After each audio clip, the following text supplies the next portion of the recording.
Hello, everyone. I hope you all are having an amazing day, and I would like to let you know on this amazing day that I have a Patreon at patreon.com/Matthew Donald. There you can find bonus content for both my shows, The Ritwit and Paleobites. For the Paleobites bonus content, we discuss pop culture featuring prehistoric animals, and this month we're talking about, let's see, what did I say we're talking about this week? Let me look at the list here. Megazoic, my own book series.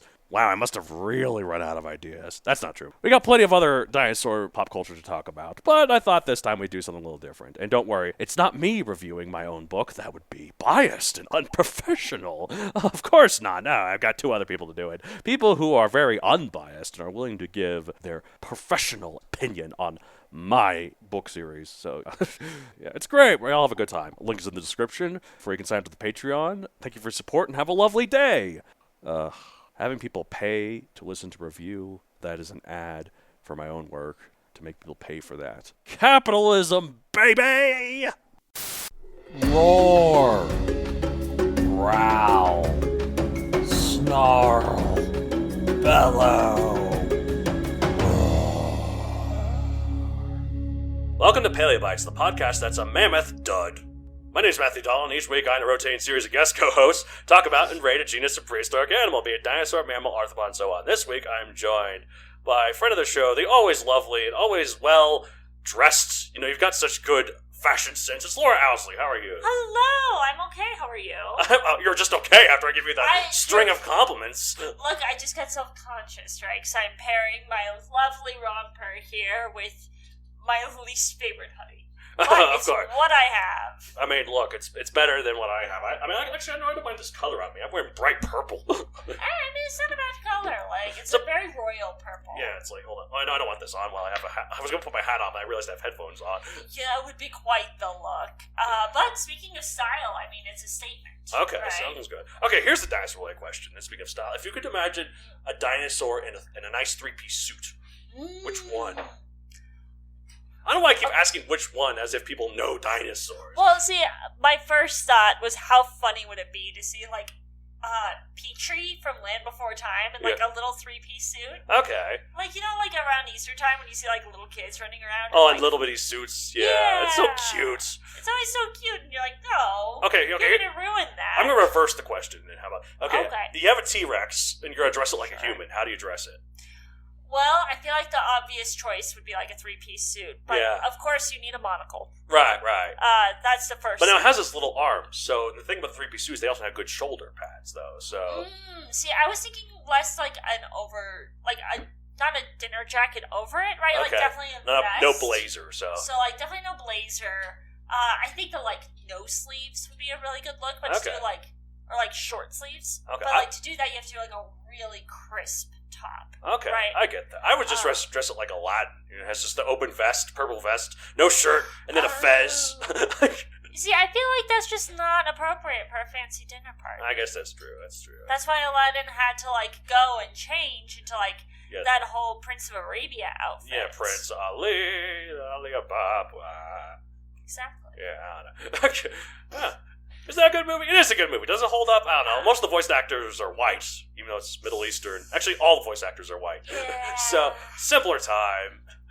Definitely a time when Disney was less concerned. And even now, once in a while, Disney's still missing the mark. Well, it's like, Raya and the Last Dragon. I don't know if you saw that. It was actually a pretty good movie. But it was based primarily on Southeast Asian culture. I mean, it was a fantasy land, obviously, so it can probably do whatever it wants. But it was based primarily on Southeast Asian culture.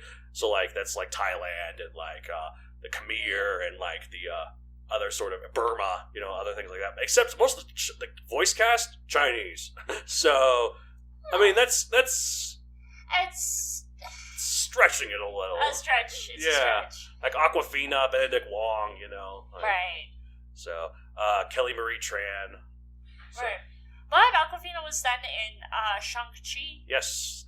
You know what? Wait, did you watch that? You don't like Marvel movies? Okay, so I do like Marvel movies in the sense of, like, I'm happy to, like, just go and, like, sit there and kind of numb my brain for 2 hours, right? Or 12 hours, depending on the movie. I guess it's just you're just not caught up. There's so just not dang many of them. There's so many of them, and I don't really care about, like, the multiverse theories. Yeah, well, like, multiverse stuff is starting to get a little bit crazy now. Like, the last Spider-Man movie I liked, but I think, and there's a new Doctor Strange movie literally called The Multiverse of Madness. After that, I hope that's it. I hope it's done. Oh, no, by no means is it going to be done. I think this is, like, the start of Marvel trying to, like, make its multiverse movie cinema stuff everywhere. Multiverse movie cinema stuff. Yeah. That's the technical term of it. That's actually the correct term. When I'm not doing this podcast, I do a podcast about Marvel movies. Oh, even though you don't watch them. Yeah. Marvel movies by someone who doesn't watch Marvel movies. I've never seen Jurassic Park, and I'm on this podcast a lot. I mean, this isn't a Jurassic Park podcast, to be fair. This is true. This is true. And I have seen Land Before Time. That's true. Patreon plug. It's another type of movie you have seen a lot of is Disney movies, right? I mean, we were talking just about Aladdin, so I could have made this transition far earlier. But speaking of which, we're talking about Gastonia. Gastonia. Yeah, I'm really excited to talk about this. Yeah, it means it's named after Robert Gaston, another paleontologist. Oh. At the time, I think it was another paleontologist. I don't know. I didn't look this up. I looked this up and then I didn't write it down. Shame. Some guy named Robert Gaston. Hello, Robert Gaston, if you're listening. Robert Gaston, if you can hear this, I'm sorry for the Disney movie. I'm sure you've never been able to shake that comparison. You've never made that. Yeah, exactly. It's just like, oh, Gaston, huh? Does no one spit like you, right? Or no one expectorates like you? Do you eat 12 dozen eggs? Yeah. Are you roughly the size of a barge? Anyway, so... But type is a nodosaurid ankylosaur, a group of ankylosaurs that didn't have clubs adorning their tails. They preferred their tails au naturel. Specifically, it's in the polocanthid subfamily, whatever that is. So, okay. It's another type of... I looked this up. I was like, I know polocanthids. I know it's another type of nodosaurid. The distinction between polocanthids and other nodosaurids, I don't know. But, someone who's more technically dinosaur, like, not averse, like, knowing the thing. They know what there is. They know their stuff, unlike me, who just reads off Wikipedia and a little bit off of my history of knowledge of dinosaurs. See, you know more than the average Joe. I'm smarter than the average paleo nerd, except not at all. So, oh man, on Twitter, the gatekeeping in the paleontological community is something else. I mean, that's true of every community, to be fair, but yeah. Who knew? Yeah, it was like you're not really a dinosaur nerd if you just like Jurassic Park. It's just like. I see. It's a bit silly. It's a bit silly. Just a bit silly, anyways. Alright, so anyway, size, it was 16 to 20 feet / 5 to 6 meters long. Okay. 1.5 to 2 tons, so pretty dense for That's very dense. Yeah, that's very heavy. Not big, but like... Yeah, big, just like, kind of squat, just... Sure. Diet herbivore. Time, Early Cretaceous, 139 to 125 million years ago. We're getting to the earliest parts of the Early Cretaceous here. Like the early late Cretaceous, The OG Cretaceous. The OG Cretaceous, exactly. Location, you'd think France, right? With the name Gaston. No, it's actually from Utah. Oh! Yeah, right? Wow, I didn't see that coming at all, actually. In fact, it was found in the same bone bed as Utah raptor, the Utahist of dinosaurs. Other than Utah ceratops, of course. Of course. Yeah. Right. Okay, I was just waiting for you because you've on this show you've made your fair share of Mormon jokes. This is true. So I'm like, so you got one? Throw one out there. We're all waiting. Show us your Mormon joke. Well, I'm just waiting to see this character appear in the Book of Mormon too. Ah, there's a good Mormon joke. All right, right? Good stuff. All right, which will actually be taking place at Casa Bonita in Denver. Oh, really? Cool. Yeah, that's cool. The owners, the people who created South Park and created Book of Mormon, just bought Casa Bonita. They did. That's cool. You didn't know that? No, I didn't. Good on them. Yeah, so they bought Casa Bonita, which is a famous Denver theme restaurant. It's like every little kid's favorite place to go. Okay. The food is horrendous. Oh, but I'm assuming... Really bad. Have you never been? No, but I've heard... Actually, now that I think about it, I've heard stories. Oh, no. Casa Bonito's always my favorite. We go every year after summer camp. Well, it sounds like the food being terrible is part of the experience, It really kind of like Chuck E. Cheese. No one goes to Chuck E. Cheese because the pizza's good. Exactly. You go to Casa Bonita to watch the cliff divers, to see the gorilla, that's a man in a gorilla costume running around. Good. It's not... they have a, Bart's Cave, where like you run through and then at the end you get a Tootsie Roll. Oh. And it's like all spooky and scary. Ooh, okay. I found out as an adult, as I was taking the little boys I used to nanny, I found out they had a gift shop.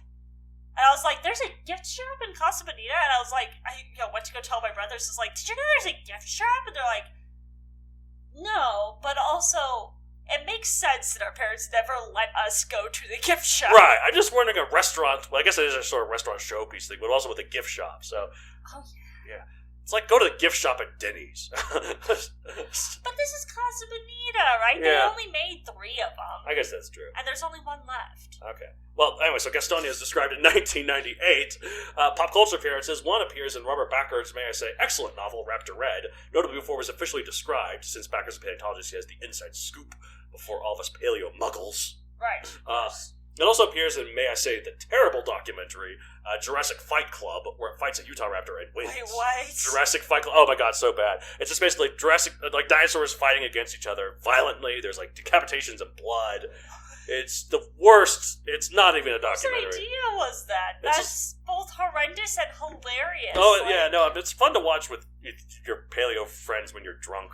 Oh, I just realized I've never heard of this because you're not allowed to talk about the Jurassic Fight Club. That's the number one rule. That's yeah. number 1 rule. Yeah. Makes sense. Yeah. It's funny how people, I've only seen that movie recently. It's whatever, but it's funny how people like look at Tyler Durden, Brad Pitt's character, who, spoiler alert, is also Edward Norton's character. Excuse you. That movie came out in 1991. I know, too soon. Or 1990 or something, I don't know. I just pulled a year out of time. I think it's 1999, actually. So. Oh, well. Anyways, they look at that and oh my god, that's a man to admire. When the whole point of the movie's like, no, this is a terrible guy. Like, yeah, isn't that weird? How many characters get glorified? Like Gaston. Yeah. For example, no, there are plenty of people who will watch that movie and they're like, oh, I want to be like Gaston. I'm like, do you? It's literally toxic masculinity in Disney movie, the Disney form, Right. Have you ever seen the musical of Beauty and the Beast? It's been a long time, but yes. Okay. So I worked the musical of Beauty and the Beast when I was working for a theater company. You've done Beauty and the Beast and Little Mermaid, huh? I have. Any other Disney movies you've done? Disney musicals? I'm not sure if Sister Act is a Disney movie, but I have done the musical of Sister Act. Might have been. Anyway, sorry, go on. But in the musical of Beauty and the Beast, Gaston gets a full song. And he actually on his own. It's not just a crowd song, like. Oh, it's a full crowd song. It's a full up and rousing. It's the no one. Oh, but that's in the movie too. So that's in the movie, but it's expanded in the musical. Okay.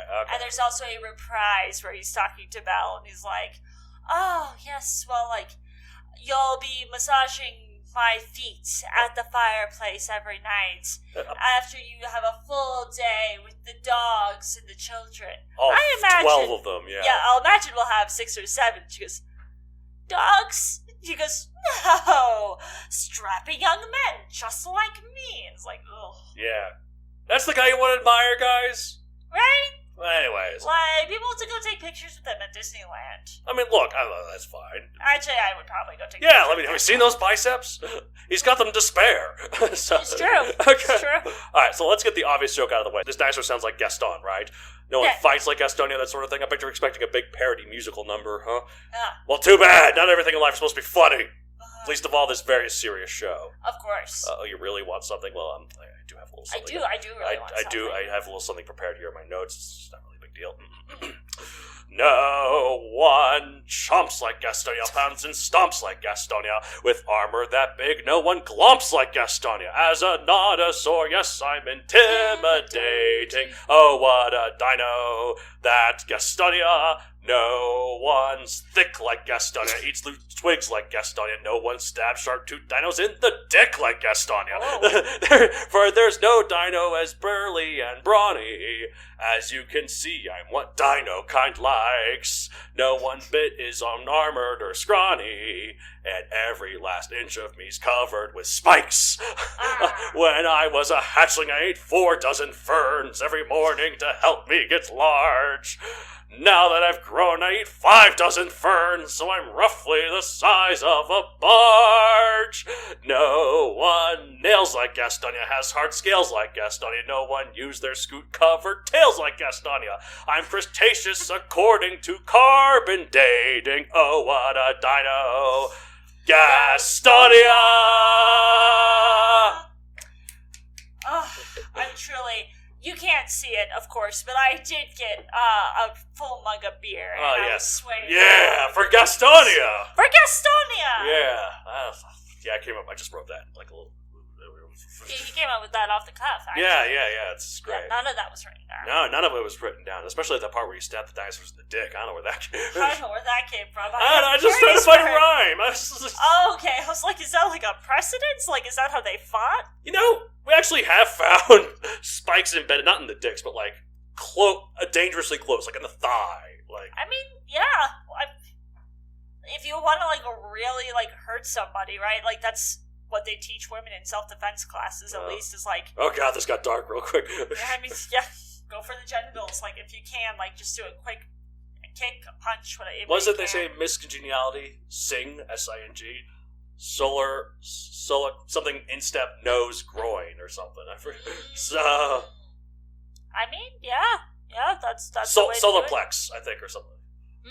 Something, it's a plex, I don't know, but anyway...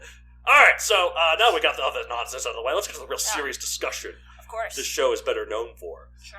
Gastonia is a medium-sized armored dinosaur that lived at a time and place crawling with nasty predators. As well as the aforementioned Utahraptor, one of the biggest and bulkiest of the dromaeosaurs, better known as raptors.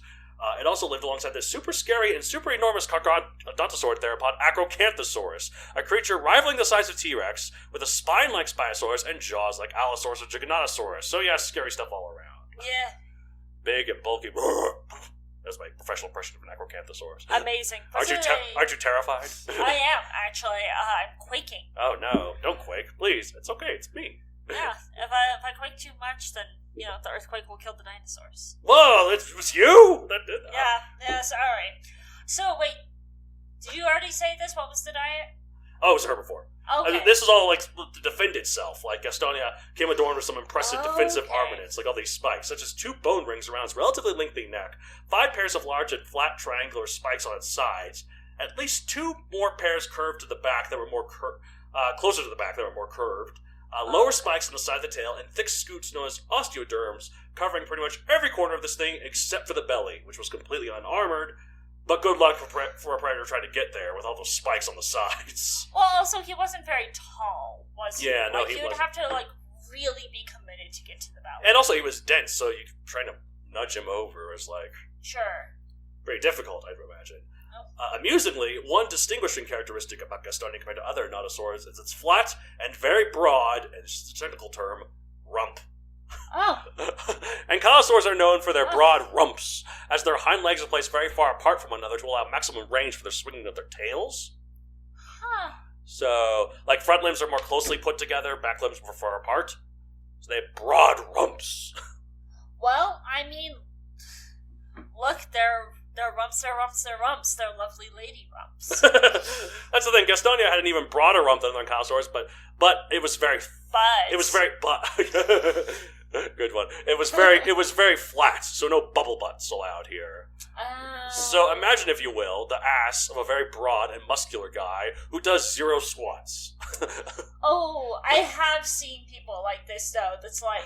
Yeah, aren't they never sexy? skip an arm day, but like they've never done like a leg day in their life, and it looks really odd. Yeah.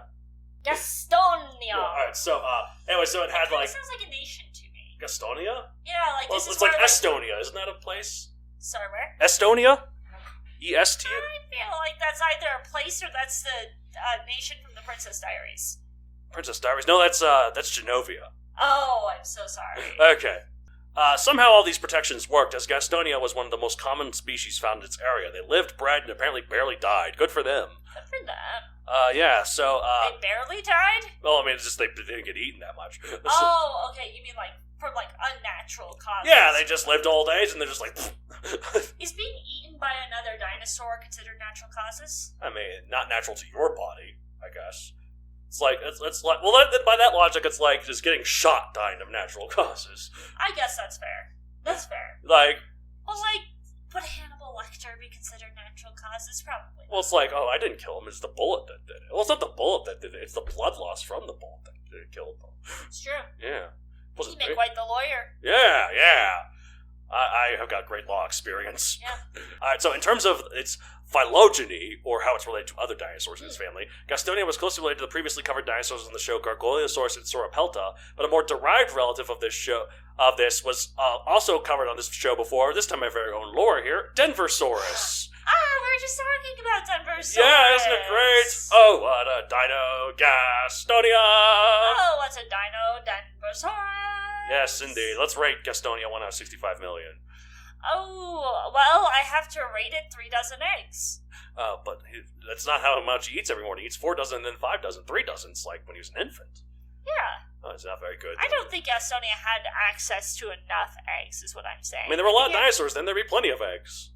I don't know. I feel like they got pretty good about hiding their stuff, and Gastonia does not strike me as he was very swift. No. Since he was so dense. No, exactly. So I don't think he was able to get his full... That's why I had to edit the song where it's like, no one's slick as Gastonia or as quick as Gastonia. You know, that's how the song goes. Except not Gastonia, Gaston. I mean, look, that's what I'm saying here, is that I don't think he would have been able to get 4 dozen eggs. Okay, so 3 dozen a day. Okay. Well, then, alright, that's fine. I'm going to rate it 42 million. I mean, it's alright. It's pretty good. It's more the name and all the spikes in that big, long, but flat rump. So yeah, it's all about the rump. Yeah, I like my rumps big and flat. It's like Texas, big and flat. There you go. He is from Texas. Yeah. Unfortunately. Also, I'm gonna rate it a barge. Okay, roughly the size. Yeah, roughly. Fair. Anyways. Alright, well that's it for this week. If you want to get a hold of the show, you can contact me at matthew.creator.com for any general questions to any of the co-hosts. You can follow me on social media at matthew.creator on Facebook, at matthew.64 on Twitter, at matthew.64 on Instagram. Where can they find you? They can find me at Lesbian Laura, at ThespianLaura. I'm on Twitter, I'm on Instagram. I think if you really wanted to, I think I've got, You have a TikTok? I do have a TikTok, actually. I had a TikTok. And then I was like, this is dumb, and so I got rid of the TikTok. Oh, that's why you never respond to any of my videos. Matt, I used to sending you very important content. Hold on, let me go check. Maybe, no, I think I got rid of TikTok. I don't think I've sent Matt a video in like... You've sent me videos, you used to send me videos, but... Yeah, I definitely go through phases of sending people a ton of TikToks, and then after a while I'm like, do people really want to see this? My sister sends me a bunch of funny Instagram content, so you can do that if you want. Oh. Yeah. Like, Instagram Reels are inferior to TikTok. They are not the same thing. They're all just holding paws. They're so cute. Anyways, I have a book series on Amazon Megazoic available for print and Kindle. I think I used a Gastonia once in the second book. Okay. Just as a background character again. It's nagging in the recesses of my mind that I just used a Gastonia somewhere in there. Maybe the first, but I don't know. Wasn't a major character, unfortunately. But that's actually what the spin-off series is going to be about. Yeah, exactly. It's Gastonia. Yeah, no one does anything like Gastonia. It's actually really just Beauty and the Beast fanfiction. Yeah, but with dinosaurs. But with dinosaurs. I mean, I'd read it. Is there even a dinosaur in that movie? I know obviously it's not like is there a bird in that movie? I don't think there's there's those birds that they feed during the... Birds aren't real. Oh, that's true, they're government drones. Yeah. Even back then when... Well, they weren't government drones back then. They just didn't really exist. They were clockwork drones. Exactly. Anyways. I have another podcast called The Ritwits. Two twits talk about writting, much like these two twits, but different set of two twits. Although I'm one of the twits, but it's a different twit. Right. Okay. It's slightly more qualified twit. Slightly. All right, that's it for this week. This is at the end of every episode of Paleo Bites. No one. Something about Gastonia. Something Gastonia. No one does Gastonia. Nobody is as roughly the size of a barge like Gastonia. Yeah. Hire us, Disney! Seriously, come on! We want to be part of your giant monolithic corporation. I mean, you can hire Phil Collins. You can hire us. I want to know. Can you show me Wanna know about these dinos like me. Bye, guys.